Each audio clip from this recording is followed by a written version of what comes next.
Кудайдын чакырыгы 6 февраль.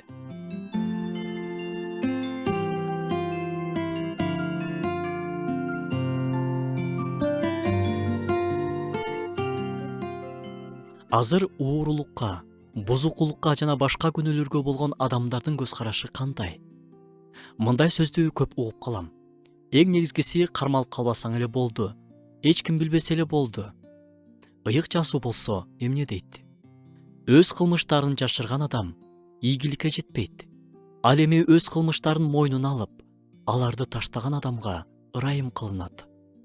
Бул аят жашыруун күнөөнүн негизин талкалайт жана чыныгы эркиндикке жол ачат. Жашыруун күнөө адамды ичинен талкалайт. Сыртынан адам билдирбей жүрө бере алат. Ийгиликтүү да болушу мүмкүн, бирок ичи аңырайган боштук. Жашыруун күнөө адамдын тынчтыгын уурдайт, кубанычын талкалайт, сыйынуусун алсыратат, жүрөгүн оор кылат. Дөт мындай деген: мен унчукпай койгондуктан, ар күнү кыйнала берип, денем алсырап калды. Анткени менин үстүмдөгү колуң күндүр түндүр кыйнады.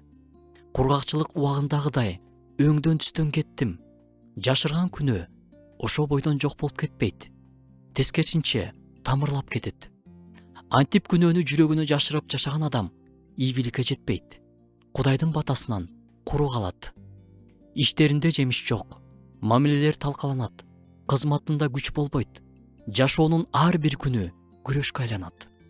Сыртынан алдыга бараткандай эле болот, бирок руханий жактан ордунда турат. Мындай абалдан кантип чыгуу керек?